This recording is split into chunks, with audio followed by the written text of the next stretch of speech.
عادت نمبر 2، انجام کو ذہن میں رکھ کر شروع کریں۔ اب آپ اپنے ذہن کی آنکھ سے اپنے آپ کو اپنے کسی پیارے کے جنازے پہ جاتا دیکھیں، خود کو جنازے کی جگہ پر پہنچتا دیکھیں۔ آپ جب عمارت میں داخل ہوتے ہیں تو پھول دیکھتے ہیں، آپ جیسے جیسے آگے بڑھتے ہیں آپ کا احساس زیاں وہاں موجود ہر شخص کے دل سے بہہ رہا ہے۔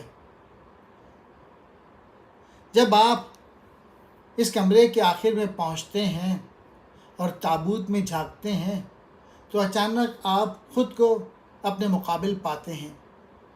یہ آپ کی میت ہے اور آخری رسومات کی تقریب ہے جو کہ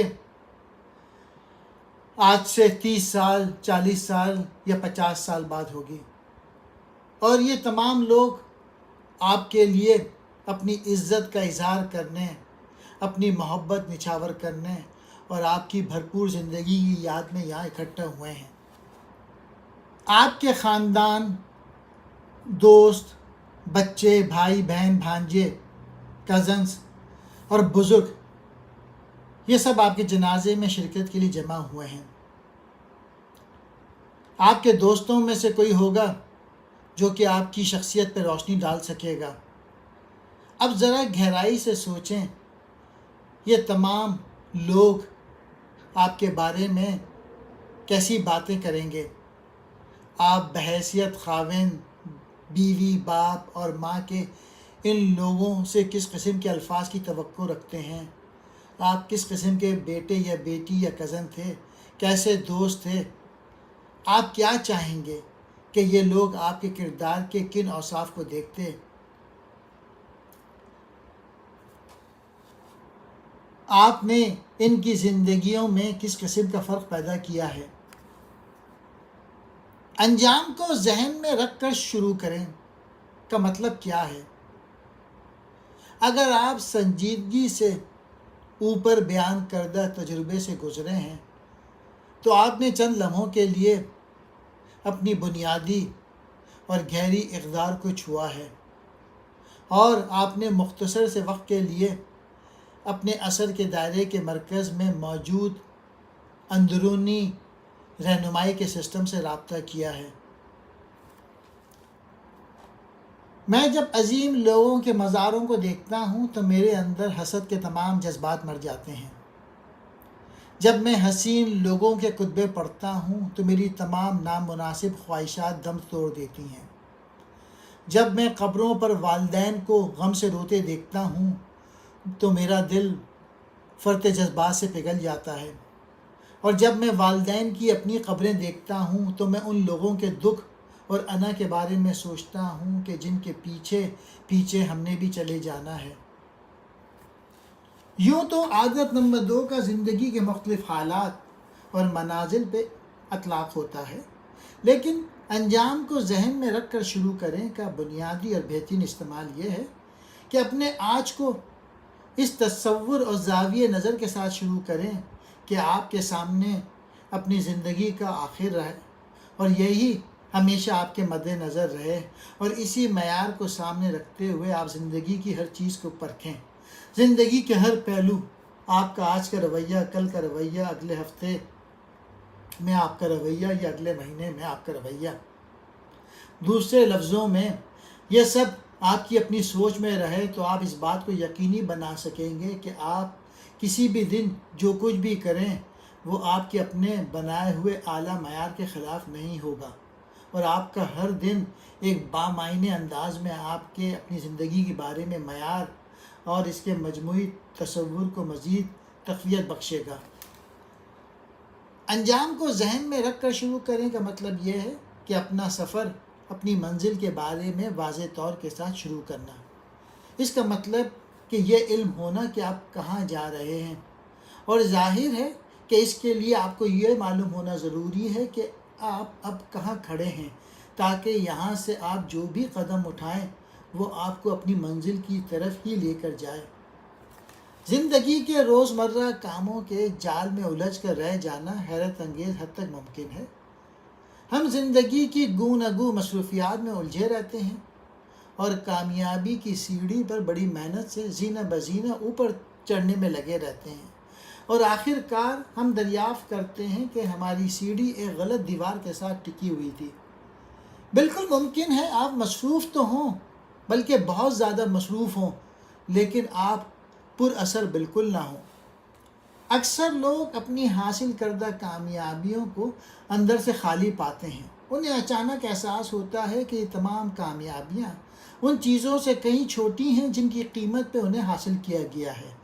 زندگی کے ہر شعبے سے لوگ ڈاکٹر، ماہر تعلیم، ایکٹر، سیاستدان، کاروباری لوگ، کھلاڑی، مزدور شہرت اور مہارت کے حصول کی کوشش میں گزار دیتے ہیں، اور آخر میں انہیں پتہ چلتا ہے کہ ان کی اس تمام جدوجہد نے انہیں ان چیزوں کی طرف سے اندھا کر دیا تھا کہ جو زندگی میں دراصل کہیں زیادہ اہم تھی اور اب کہیں کھو چکی تھی۔ زندگی کس قدر مختلف ہو سکتی تھی اگر ہمیں یہ گہرا شعور نصیب رہے کہ ہمارے لیے کیا زیادہ اہم ہے، اور اس آگہی کے ساتھ پھر ہم اپنے ہر دن کو گزاریں، ویسے ہی رہیں کہ جیسے ہمیں رہنا چاہیے، اور وہی کریں کہ جو ہمارے لیے زیادہ اہم ہے۔ اگر سیڑھی صحیح دیوار کے ساتھ نہیں کھڑی ہو تو پھر ہمارا اگلا قدم ہمیں غلط منزل کی طرف ہی بڑھائے گا۔ ہم بھلے بہت مصروف ہوں، لیکن ہم صحیح معنوں میں پر اثر صرف اسی صورت میں بن سکتے ہیں کہ جب ہم آخر کو ذہن میں رکھ کر شروع کریں۔ اگر آپ محتاط طریقے سے غور کریں گے کہ آپ حقیقتاً اپنی آخری رسومات کے دوران لوگوں کے منہ سے اپنے بارے میں کیا سننا چاہیں گے، تو پھر آپ کو اپنی کامیابی کی تعریف مل جائے گی، اور یہ ممکن ہے کہ یہ تعریف آپ کے ذہن میں اس سے پہلے موجود تعریف سے مختلف ہو۔ ہماری تمام جدوجہد یعنی شہرت، کامیابی، دولت اور ایسی ہی دوسری چیزیں شاید صحیح دیوار کا حصہ بھی نہ نکلیں۔ جب آپ آخر کو ذہن میں رکھ کر شروع کرتے تو آپ کی سوچ کا انداز ہی بالکل مختلف ہوتا ہے۔ ایک شخص نے دوسرے سے ایک باہمی دوست کے جنازے سے پوچھا، اس نے کیا چھوڑا ہے؟ تو پہلے دوست نے جواباً کہا، اس نے سب کچھ چھوڑ دیا ہے، یعنی ساری کی ساری جائیداد، سب پیسہ، سبھی انسان چھوڑ کے چلا جاتا ہے۔ تمام چیزیں دو بار تخلیق کی جاتی ہیں۔ انجام کو ذہن میں رکھ کر شروع کریں کہ بنیاد اس اصول پر ہے کہ تمام چیزیں دو بار تخلیق کی جاتی ہیں، پہلے ذہنی سطح پہ ہوتی ہے اور پھر طبعی سطح پہ۔ اسے تمام چیزوں کی دوسری تخلیق بھی کہا جاتا ہے۔ گھر کی تعمیر کی مثال لے لیجئے۔ پہلے کیل ٹھوکنے سے پہلے آپ کے ذہن میں گھر کی تعمیر کے سلسلے میں تمام تفصیلات طے پاتی ہیں۔ آپ اپنے ذہن میں زیادہ سے زیادہ واضح انداز میں اس گھر کو تعمیر کرتے ہیں کہ جو آپ کی تمام ضروریات کو پورا کر سکے۔ اگر آپ چاہتے ہیں کہ آپ کی فیملی آپ کے گھر کا مرکز ہو تو پھر آپ فیملی لاؤنج ایسی جگہ سوچتے ہیں کہ جہاں سب قدرتی طور پہ اکٹھا ہو سکیں۔ آپ چاہتے ہیں کہ دروازہ سلائیڈنگ ہو اور باہر لان میں بچوں کے لیے کھیلنے کے لیے خصوصی جگہ ہو۔ آپ اس طرح کے خیالات کو پرکھتے ہیں، ذہن کو استعمال کرتے ہیں، پہلے ایسے گھر کا تصور واضح انداز میں پیدا کرتے ہیں جیسا کہ آپ کو درکار ہے، پھر آپ یہ سارا تصور کاغذ پر منتقل کرتے ہیں، اور یہ سب اس زمین کو چھونے سے پہلے آپ کر چکے ہوتے ہیں کہ جس پر آپ نے تعمیر کرنی ہے۔ اور اگر آپ ایسا نہ کریں تو پھر دوسری یا طبعی تخلیق کے دوران آپ کو بہت سی تبدیلیاں کرنی پڑ سکتی ہیں جو کہ بہت مہنگی ہوں گی، اور ہو سکتا ہے اس تعمیر میں آپ کی لاگت دگنی ہو جائے۔ آپ کو یہ یقینی بنانا پڑے گا کہ آپ کی پہلی تخلیق بالکل ویسے ہی ہو کہ جیسے آپ چاہتے ہیں، اور آپ نے اس کے ہر پہلو پہ غور کر لیا ہو۔ پھر آپ اس سارے تصور کو اینٹوں اور گارے میں تبدیل کرتے ہیں۔ آپ ہر روز تعمیر کی جگہ پہ پہنچتے ہیں، اپنی پہلی تخلیق کے مطابق بنائے گئے پلان کو کھولتے ہیں اور اس کے مطابق اگلے احکامات جاری کرتے ہیں۔ آپ آخر کو ذہن میں رکھ کر شروع کرتے ہیں۔ یہی بات بچوں کی پرورش کے لیے بھی سچ ہے۔ اگر آپ ذمہ دار بچے چاہتے ہیں تو پھر آپ کو ذہن میں یہ ہدف رکھتے ہوئے بچوں کی پرورش کرنی پڑے گی۔ پھر آپ ان کے ساتھ اس قسم کا رویہ روا نہیں رکھ سکتے کہ جس کی وجہ سے ان میں اعتماد پیدا نہ ہو سکے۔ زندگی کے مختلف شعبوں میں اور مختلف سطح پہ لوگ اس اصول کو استعمال کرتے ہیں۔ کسی سیاحت پہ جانے سے پہلے آپ اپنی منزل کا تعین کرتے ہیں اور پھر وہاں پہنچنے کے لیے بہترین راستے کا انتخاب کرتے ہیں۔ باغ لگانے سے پہلے آپ اس کا ذہن میں پلان بناتے ہیں، پھر ممکن ہے کہ اسے کاغذ پر بھی منتقل کر لیں۔ تقریر کرنے سے پہلے آپ اسے کاغذ پہ لکھتے ہیں۔ جس حد تک ہم دونوں قسم کی تخلیقات کے اصول کو سمجھتے ہیں اور ان دونوں کی ذمہ داری کو محسوس کرتے ہیں، اسی حد تک ہم اپنے اثر کے دائرے کے اندر رہتے ہوئے اسے پھیلاتے ہیں، اور جس حد تک ہم اس اصول کے ساتھ ہم آہنگی پیدا نہیں کر پاتے اور پہلی تخلیق کو شعوری طور پہ اپنی ذمہ داری نہیں بناتے، اسی حد تک ہم اسے ختم کرتے چلے جاتے ہیں۔ اصول یہی ہے کہ تمام چیزیں 2 مرتبہ تخلیق کی جاتی ہیں۔ عادت نمبر 2 کی بنیادی ذاتی رہنمائی کے اصول پر ہے، جس کا مطلب یہ ہے کہ رہنمائی یا لیڈرشپ پہلے تخلیق ہے۔ لیڈرشپ تنظیم یا مینجمنٹ نہیں ہوتی، تنظیم دوسری تخلیق ہے جو ہم عادت نمبر 3 میں تفصیل سے پڑھیں گے۔ لیڈرشپ زیادہ اہم ہے اور اس پر ہم پہلے بات کرتے ہیں۔ مینجمنٹ کا مطلب ہے چیزیں صحیح طریقے سے کرنا، اور لیڈرشپ کا مطلب ہے صحیح چیزیں کرنا۔ لیڈرشپ اس بات کا تعین کرتی ہے کیا آپ کی سیڑھی صحیح دیوار کے ساتھ ٹیک لگا کے کھڑی ہے۔ مینجمنٹ کی بڑی سی بڑی کامیابی بھی لیڈرشپ کی ناکامی کا مداوع نہیں کر سکتی، لیکن لیڈرشپ ایک مشکل کام ہے۔ سیاٹل میں ایک سال طویل افسران اعلیٰ تربیت کے کورس کے آخری سیشن کے دوران اس تیل کی کمپنی کا سربراہ میرے پاس آیا اور بولا، اسٹیفن، جب دوسرے مہینے کے دوران تم نے لیڈرشپ اور مینجمنٹ کا فرق ہم پر واضح کیا تو بحیثیت کمپنی کے سربراہ کے میں نے اپنے رول پہ غور کیا تو مجھے احساس ہوا کہ میں تو کبھی لیڈر رہا ہی نہیں۔ میں نے تہیہ کر لیا کہ میں خود کو مینجمنٹ سے نکال لوں گا، میں دوسرے لوگوں کو اس کام پر لگا سکتا ہوں، اب میں اپنے ادارے کے لیڈر کے طور پہ کام کرنا چاہتا ہوں۔ تو لیڈرشپ زیادہ اہم ہے بنسبت مینجمنٹ کے۔ مجھے اس بات میں کوئی شک نہیں ہے کہ بہت دفعہ والدین بھی مینجمنٹ کے زاویہ نظر ہی کو اپنا لیتے ہیں اور پھر اسی میں پھنسے رہتے ہیں، بچوں کو کنٹرول کرنا، مستعد رکھنا اور ان کو ضابطے سکھانا۔ اس کے بجائے ضرورت اس بات کی ہے کہ ان میں سمت، مقصدیت اور خاندان کے بارے میں احساس اجاگر کرنے پہ توجہ دی جائے۔ ہماری ذاتی زندگیوں میں بھی لیڈرشپ کا بہت فقدان ہوتا ہے۔ تخیل کے ذریعے ہم ان غیر تخلیق شدہ دنیاؤں کو دیکھنے کے اہل ہو جاتے ہیں کہ جن کو پیدا کرنے کا جوہر ہم میں موجود ہوتا ہے، اور وہ ضمیر کے ذریعے ہم آفاقی اصولوں اور قوانین سے اپنا رابطہ قائم رکھ پاتے ہیں، جو کہ اپنی منفرد اہلیت اور معاشرے کو فائدہ پہنچانے کے حوالے سے ضروری ہے۔ آخر کو ذہن میں رکھ کر شروع کرنے کا مطلب یہ ہے کہ بحیثیت والدین اور زندگی میں دوسرے مختلف حیثیتوں کو میں اس طرح اپناؤں کہ میرے اقدار سے ہم آہنگ رہیں اور میری سمت سیدھی اور صاف رہے۔ اس کا مطلب یہ ہے کہ پہلی تخلیق کی ذمہ داری میں خود اٹھاؤں اور اپنی تحریر دوبارہ یوں لکھوں کہ یہ میرے زاویہ نظر کو، کہ جس سے میرے رویوں اور رجحانات کی بنیاد اٹھتی ہے، سے ہم آہنگ رہیں اور میری گہری اقدار اور صحیح اصولوں سے منسلک رہیں۔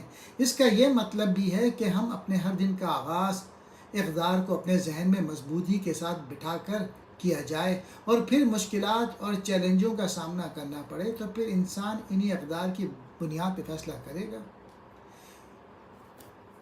انجام کو ذہن میں رکھ کر شروع کرنے کا سب سے مؤثر طریقہ جو میں جانتا ہوں وہ اپنے ذاتی مشن یا فلسفے یا نظریات کو سنوارنا اور اسے بیان کرنا ہے۔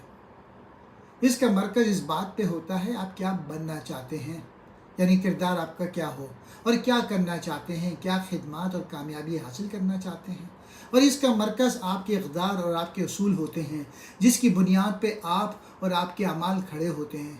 چونکہ ہر شخص منفرد ہے، لہٰذا اس کے ذاتی مشن کے بیان میں اس انفرادیت کی جھلک ہونی چاہیے۔ میرے دوست رالف نے اپنے ذاتی نظریات کو یوں بیان کیا: پہلے گھر میں کامیاب ہو، پھر خدائی مدد طلب کرو اور اس کے قابل بنو، ایمانداری پہ کبھی سمجھوتا نہ کرو، لوگوں کو ہمیشہ یاد رکھو، فیصلہ کرنے سے پہلے دونوں اطراف کو سنو، دوسروں سے مشورہ لو، جو حاضر نہیں ہیں ان کا دفاع کرو، غیبت نہ کرو، نیک دل بھی رہو اور ساتھ ہی ساتھ فیصلہ کن بھی رہو۔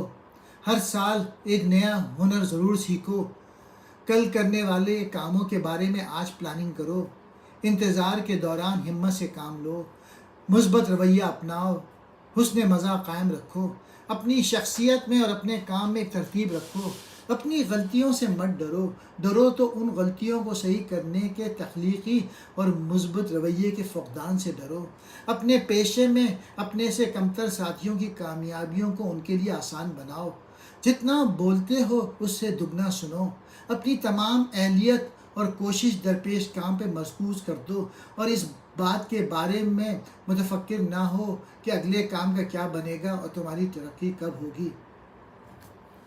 ایک خاتون جو اپنے کام کی اقدار اور اپنی فیملی کے درمیان توازن کی تلاش میں تھی، اس نے اپنے ذاتی مشن کے احساس کو ذرا مختلف لفظوں میں بیان کیا: میں اپنے پیشے اور اپنی فیملی کے درمیان بہترین توازن حاصل کرنے کی کوشش کروں گی، اس لیے کہ دونوں میرے لیے اہم ہیں۔ میرا گھر ایک ایسی جگہ ہوگی جہاں میں، میری فیملی، میرے دوست اور مہمان سکون، شانتی، خوشی اور خوشگواری محسوس کر سکیں۔ میری کوشش ہوگی کہ میں اس کے ماحول کو صاف ستھرا رکھ سکوں اور میرے گھر میں ایک قرینہ رہے، لیکن ساتھ ہی ساتھ اس میں آرام سے رہا بھی جا سکے۔